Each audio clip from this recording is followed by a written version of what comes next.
You wake up to the sound of thunder. Again, for the third time this week. Your neighbors think you're blessed. Your spouse thinks you're cursed. You're just trying to figure out how to politely tell the king of the gods that you have a headache. Congratulations, Zeus has noticed you. And in ancient Greece, that's not exactly winning the lottery. It's more like being selected for a game show where all the prizes are emotional trauma, and the grand prize is maybe you don't get turned into a cow.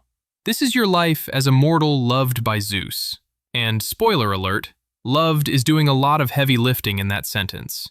Let's start with how you got here. Maybe you were minding your own business, tending sheep, doing laundry by the river, or just existing while attractive. Zeus saw you and thought, yes, that one. I must have that one. Now, you'd think the ruler of Olympus would have some game. Maybe some flowers, a nice dinner, perhaps a sonnet? No. Zeus's idea of romance is showing up as a shower of gold, a swan, or, and this is real, a cloud. A cloud. Imagine trying to explain to your therapist that you were seduced by weather. So, when did you first notice Zeus's interest? Well, there was this very persistent fog. The thing is, you don't really get to say no to Zeus. Sure, technically you have free will, but it's the same kind of free will you have when your boss asks if you want to work this weekend. Theoretically optional, practically mandatory. And Zeus is creative with his disguises. He's been a bull, poor Europa, a swan, traumatic for Leda, an eagle, because apparently consent laws don't apply at altitude. Your actual husband, yes, he catfished Alcmene by pretending to be her own spouse. You know your love life has hit rock bottom when the best case scenario is that at least he showed up as himself.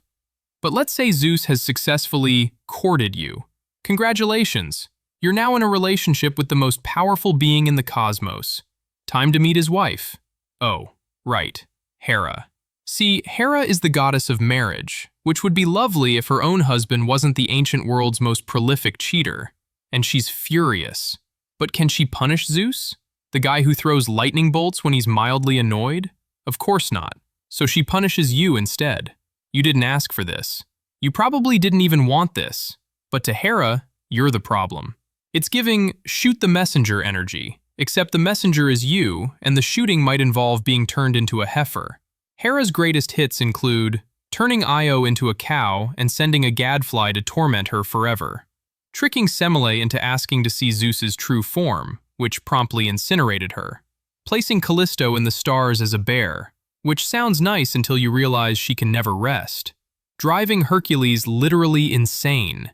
Yes, Hercules was one of Zeus's kids, and Hera made his entire life miserable.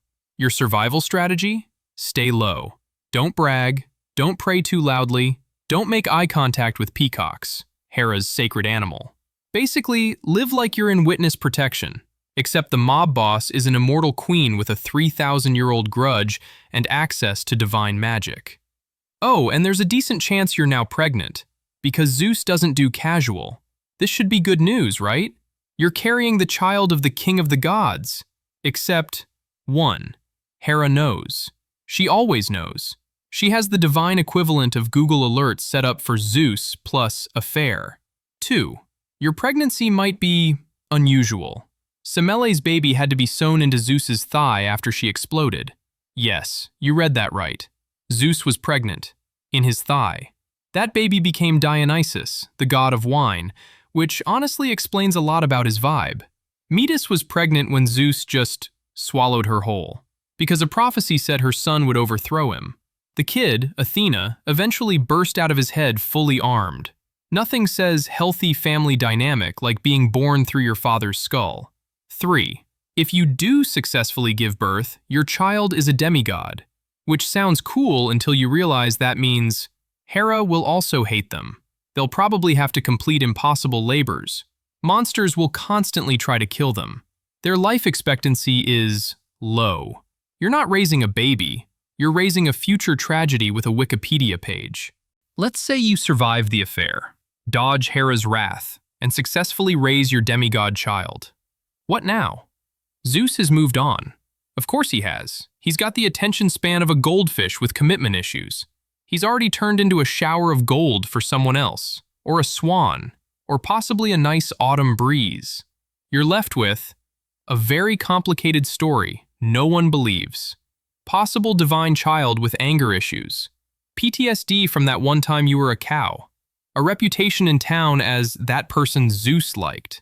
And you can't even write a tell-all book because, 1, the printing press won't be invented for another couple thousand years, and 2, Hera will turn you into a houseplant.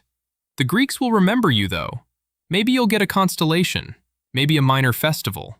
Maybe someone will name a moon of Jupiter after you thousands of years later, which is nice, but it doesn't really make up for the whole terrorized by the queen of the gods thing. So that's your life as a mortal loved by Zeus. You didn't ask for it, you couldn't prevent it, and you definitely couldn't escape it. The ancient Greeks called these stories divine romance. We'd probably call them HR violations. But hey, at least you got a myth out of it. And in ancient Greece, immortality through story was the best you could hope for. Because actual immortality?